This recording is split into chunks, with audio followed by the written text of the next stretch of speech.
kind of hope Minnesota has tired legs after that track meet they put on here, that exhibition they put on last night here? I'm hoping so. I mean, that was impressive. I was joking. I said after that first quarter, I was going to go hide under my bed. I mean, my gosh.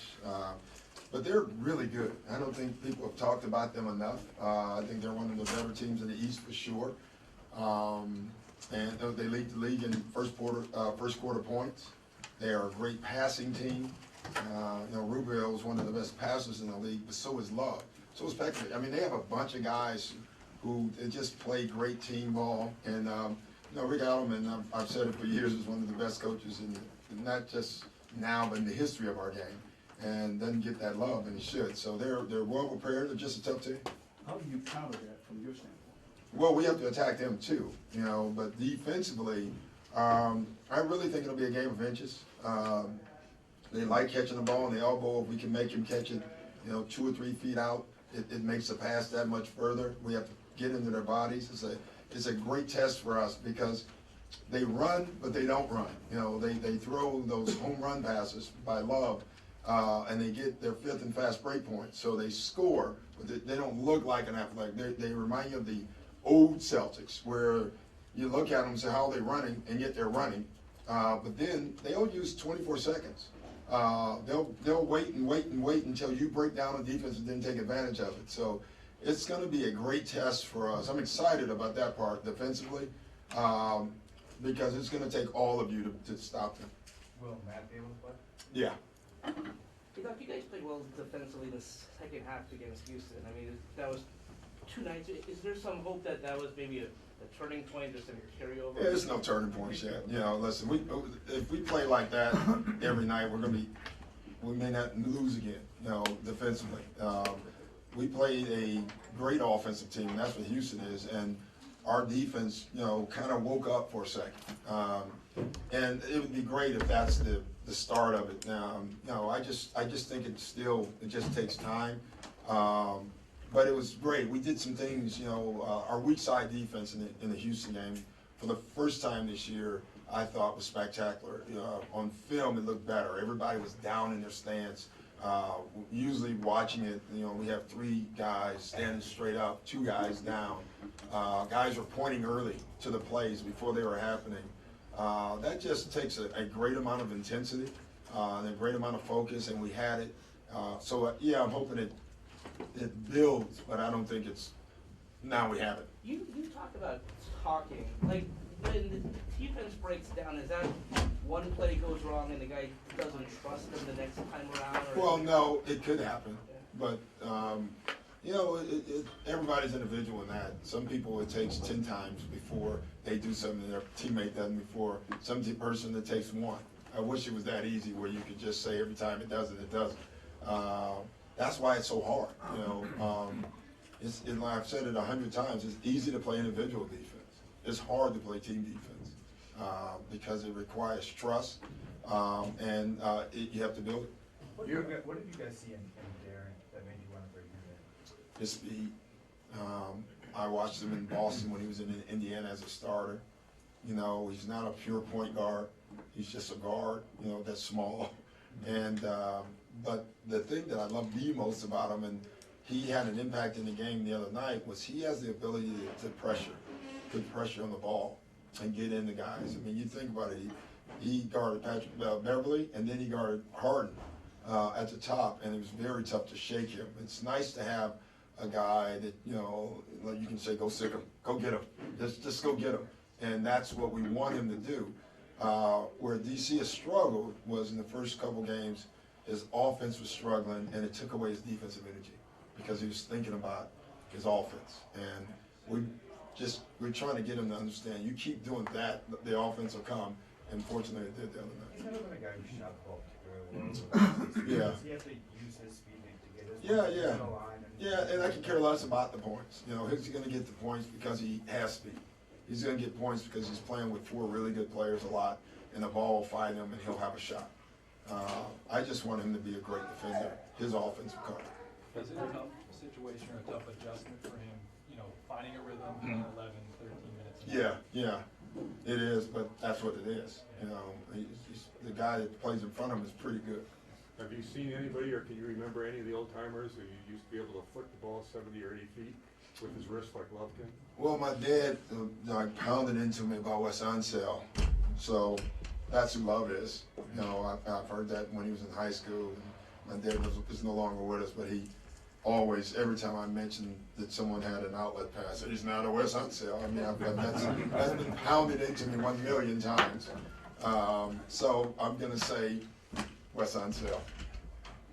Not in my recent times, no. Charles Oakley, who was one of my teammates, he threw him, but he usually threw him out of bounds. Tell him someone else said that. They seem ridiculous, some of the ones he throws, but the one he threw last night, did you see? Oh yeah, I thought Trent Dilfer was going to lead off ESPN with the pot of gold pass. You know, Dilfer does that thing, and that ball just dropped right in his hands. It's a shame that I think they called a foul to ruin the play. Yeah. You know, that play was too good for a whistle to blow. That was just beautiful. He's a great player. He does some really interesting things. Doc, is becoming an elite team as much a mentality as it is talent? Well, it's talent too. You gotta have that. It's mentality. It's proof to me. You gotta do it. You can talk about it all day, and there's one elite team right now in the NBA. That's Miami. That's it. Everybody else is trying to get there. Indiana's undefeated. They're playing great. Miami's the only elite team in the NBA. They're the team that's been to the finals the last 3 years. They have 2 championships. We're all just trying to get there. Having Matt, obviously it'll help the small lineup, it'll help the second unit, but does it take some pressure off of Jared as he's dealing with this new stuff? It does, but Matt's not right either. He's playing tonight. Just because they're playing doesn't mean they're healthy. So, and Matt hasn't played. The difference between Jared and Matt, at least Jared has played like all preseason. He's went through all the training camp. Matt missed all that. So he's on the floor, and what we get out of him, I have no idea. I literally don't know what Matt's going to give us. It could be good, it could be bad. It's good either way because it's minutes burned that'll allow him to get to where he needs to get. But I think it's just going to take Matt a long time, a while to get to the rhythm and everything. I just don't think you miss that much and just walk in the game. You said earlier, he's a guy who's hard on himself. Yeah. And expects to be in. Yeah. Sees the rhythm. Do you have to address that with him? I do, but it doesn't matter. I mean, I can tell him all day, he is who he is. I've learned that. But yeah, I'll tell him. I'll even say you said it, but it's not going to matter. It really isn't. Guys, hopefully what you said. yeah, thanks. Guys are, it's good that he's hard on himself, but it can affect him. Doc, in your experience as a coach or even as a player, that first game back home after a multi-game road trip, how do you describe it? Is there a challenge adjusting? It's hard. This is not as hard except for the time change stuff. It's hard. I'm worried about this game because of that. I can tell you that. We didn't have shoot around this morning because I wanted guys to actually figure out their time clock and get a good night's sleep, and so we came earlier. But at least it was only a 3-game. So we were in so many time zones. I don't think we ever lost ours. You know what I mean? And it was quick. It's the long ones that affect you. Yeah. What's important to see, like the first part of the It doesn't matter. I mean, sometimes you can start off awful and wake up. Sometimes you can play great and get tired. It just, there's no rhyme or reason to it. There was a report that the NBA sent out an anti-bullying hazing memo. Did you see that and you pass it on to the players? I didn't read it. No, I'm joking. I did, the players all got it. So I'm going to leave it there.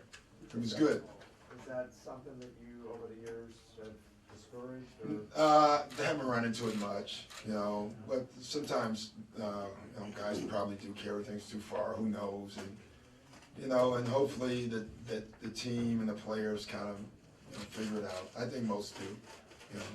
But it's good for the league. I mean, the league is very good. They stay on top of everything. Doc, how much of your team defense in terms of system have you implemented, and what are you liking, and what needs to get better? Well, a lot needs to get better. I have to get comfortable with that. We are scoring a lot of points, and we're scoring them quickly, so that means the other team will have far more opportunities to score. And so that means they may score more points, but the percentage is what I'm not happy with. They're scoring at a high percentage. It just takes everyone to be a great team defense, and everyone committed to it. And during the game, when you're watching the film, it's 3 guys on 1 possession, 5 on 1 possession, 2 on 1 possession, 0 on 1 possession. And it's just a a process that you got to go through. Some get it quick, some don't. I think this team is in between. The good thing I do like about this team is when we do it, you can see it. And I think the more we do it, the more hopefully they'll see it. And because that's the only way we're going to win at the end of the day. Our offense will be up and down. It's what offense does. But when you can do it defensively, it's nice. Kevin's averaging more than half his points in the first quarter. Is that a good thing from your perspective? Yeah, that's a great thing. I just think it's important because at the beginning of the game, they're looking at who can we attack. I guarantee you his name comes up. And so we're thinking, let's attack back first.